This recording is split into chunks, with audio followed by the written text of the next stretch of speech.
El Grimorio, con el maestro Eric Soham.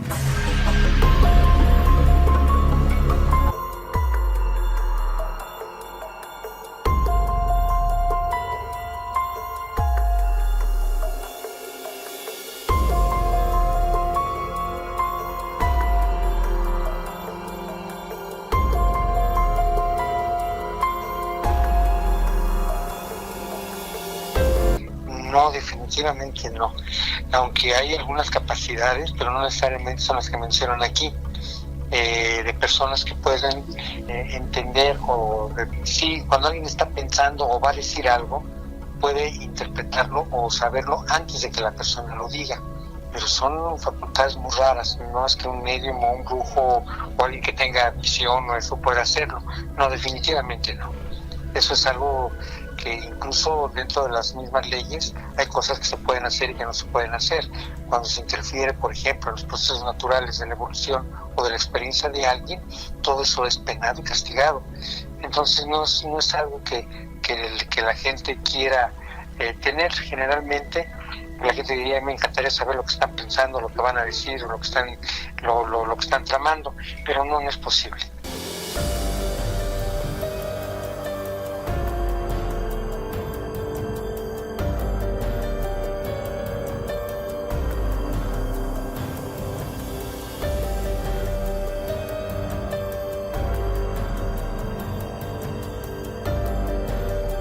Pues lo generó.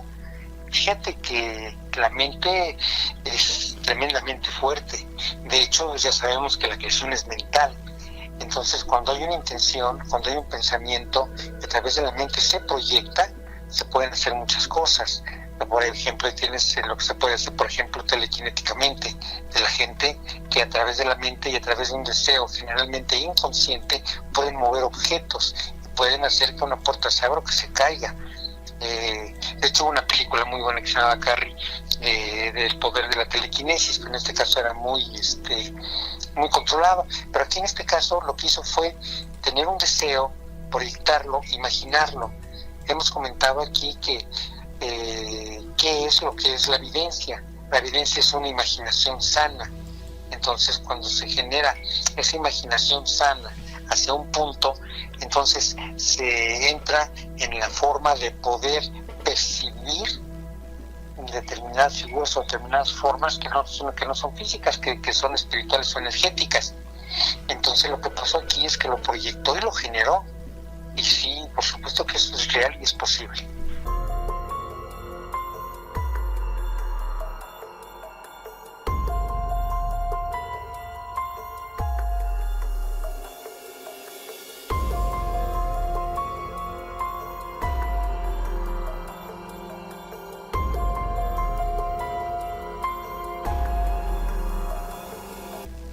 Bueno, seguramente tiene desprendimientos. Hay ocasiones, por ejemplo, y esto se utiliza mucho en algunas prácticas, en algunos cultos, que las personas tienen determinadas capacidades para darle paso a un espíritu para que hable.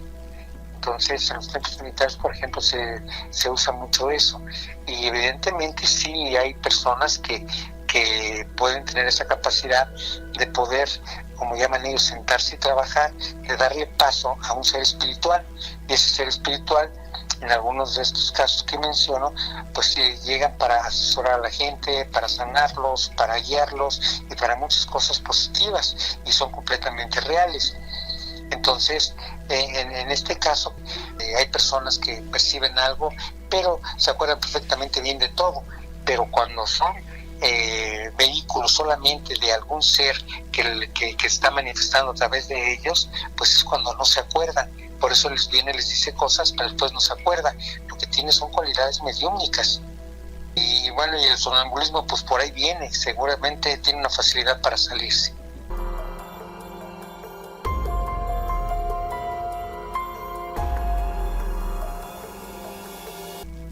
Bueno, la sala exorcizada se exorciza. Podrá haber un lugar donde la vendan, pero yo creo que lo más conveniente es que la persona que la va a utilizar la exorcice. ¿Cómo se exorciza? Hay una oración básica. Cuando nosotros, por ejemplo, ¿qué es lo que hace un padre cuando bendice algo? Pone un mudra con la mano, que es el mudra de la bendición, que son el dedo índice y el dedo medio erguidos y el pulgar, y los dos dedos, el anular y el meñique, encogidos hacia la palma de la mano. Ese es un mudra de bendición. Y lo que hace el Padre es decir, en el nombre del Padre, en el nombre del Hijo y en el nombre del Espíritu Santo, moviendo la mano con el mudra en señal de cruz. Yo te bendigo en el nombre del Padre, del Hijo y del Espíritu Santo, y ya está bendito. O sea, lo que se proyecta es precisamente la intención. Ahora ya, bendecir un agua para que sea utilizada de otra manera, pues entonces el agua bendita debe llevar sal, por ejemplo. Y eso pues la gente no lo sabe. ¿Por qué no le ponen en las pilas del agua bendita en las iglesias sal? Porque se pondría la pila pues horrible, toda blanquecina. Entonces no se le ponen. Pero cuando un sacerdote va a utilizar agua bendita, ellos en su agua bendita llevan sal. La sal es dual como todo. Sirve para salar, pero sirve para limpiar. Yo creo que es uno de los mejores limpiadores que hay. Sí. Por eso mucha gente va a las costas, al mar, que es agua salada, y ahí hacen rituales para liberarse, para purificarse, y tienen un efecto maravilloso, además trabajando con el tadwa del agua en el mar. Entonces, pues ¿qué es lo que se puede hacer? Tener la sal, debe de ser sal de mar, que no esté yodatada, debe de ser sal pura. Entonces, hay una oración si quieren anotarla, y claro, por supuesto que todo esto tiene una responsabilidad, pero en este caso es buena. Pone la sal, se pone el mudra de la bendición, y lo que se dice es: yo te exorcizo, criatura de sal, para que exorcizada cumplas con la función que es tu naturaleza de limpiar, purificar y armonizar al contacto todo lo que toques. Se le vuelve a hacer la bendición y esa sal ya está exorcizada. Debe de hacerse con fe, debe de hacerse con firmeza, y esto es algo serio, porque se mueven energías y no se mueve ninguna energía impunemente. Así que si se hace con buena intención y se hace de esta manera, no hay consecuencias.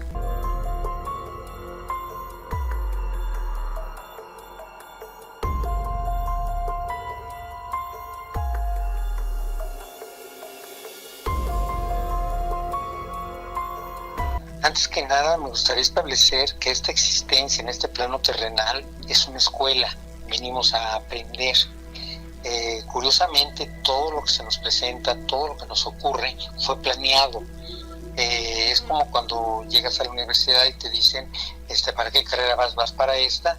En algunas áreas dicen, bueno, las materias obligadas son estas, y tienes derecho a 4 libres o a 3 libres que tú eliges. Entonces vas eligiendo tú mismo lo que quieres aprender. De esa misma forma nosotros venimos a este plano de existencia, escogiendo lo que queremos aprender.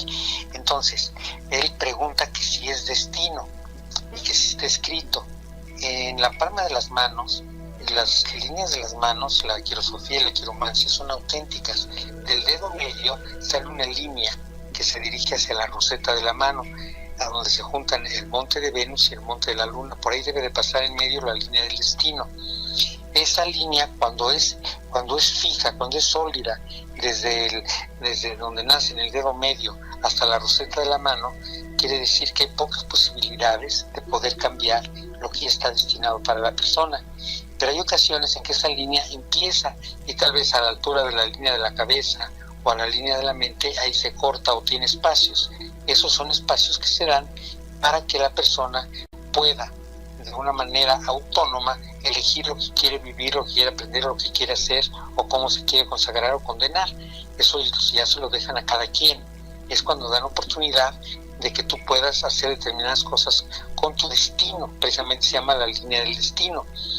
Pero las formas en que suceden todas las cosas, hay algo muy importante, que esto pues no podemos olvidarlo cuando hablamos de esto, que todo es causal, hay una causalidad en todo, y hay una sincronicidad. Entonces, cuando algo sucede por un accidente, que se cayó, no sé, tal vez un tabique de una casa y eso bajó y le pegó a una cosa, es una cadena y tiene una consecuencia grave por un solo tabique, todo eso es causal. Entonces, pongo este ejemplo exagerado, pero así es como suceden las cosas. Nada ocurre por accidente, todo ocurre por una causa, y esa causa para cuando se tiene un efecto o se tiene una consecuencia.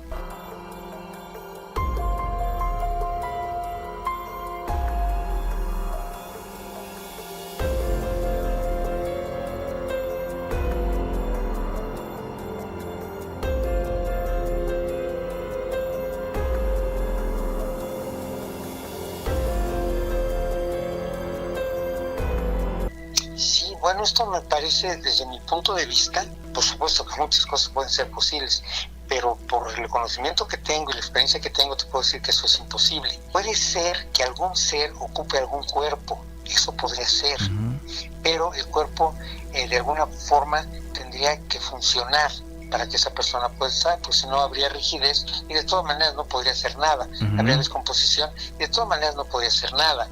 Entonces hay muchos casos, por ejemplo como este, que a mí me parece pues podrá ser muy espectacular, pero me parece imposible. Cuando a una persona le hacen la autopsia, le abren todo el pecho, le sacan muestras de todas partes para ver si hay drogas, para ver si hay algún tóxico, para ver si hay veneno, le quitan muestras de hígado, en fin, o sea, hacen un verdadero muestrario para hacer la autopsia, poderlo analizar en laboratorio y determinar las posibles causas o la causa de la muerte.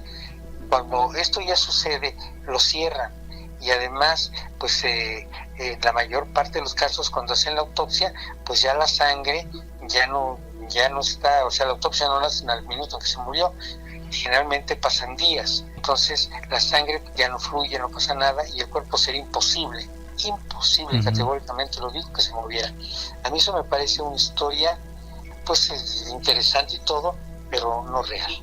La única posibilidad es que lo hubiera tomado un demonio, pero el demonio no va a tomar un cuerpo que no sirve, porque no habría posibilidades de movimiento.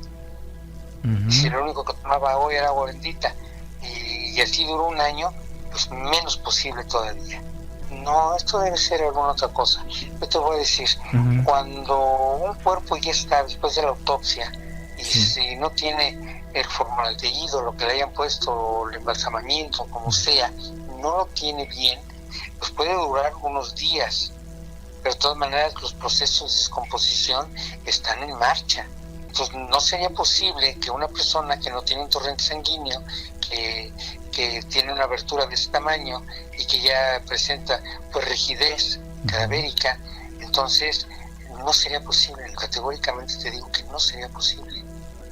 Fíjate que todo lo que sucede extranormal o paranormal o como quieran llamarle, raro, feo, tenebroso, debe de tener cierta lógica. O sea, las cosas no se mueven por capricho, hay leyes, y hay leyes que no puede brincarse absolutamente nadie. Yo te podría decir, por ejemplo, he hecho muchos exorcismos en mi vida, muchísimos, y te puedo decir que los exorcismos más difíciles que he tenido, los más difíciles que he tenido, ni siquiera eran demonios, eran de difuntos, que en vida fueron peor que demonios.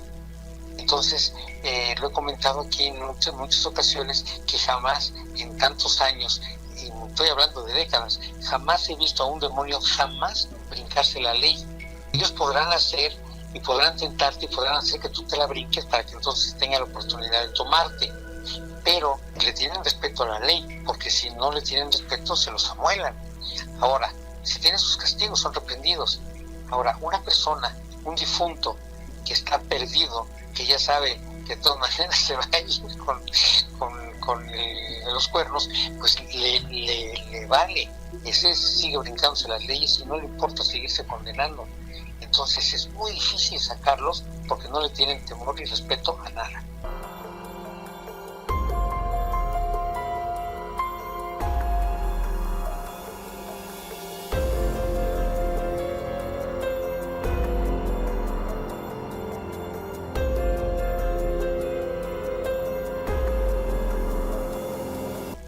Bueno, te voy a decir cuántas casas se podrán vender todos los días, por ejemplo, en nuestro país.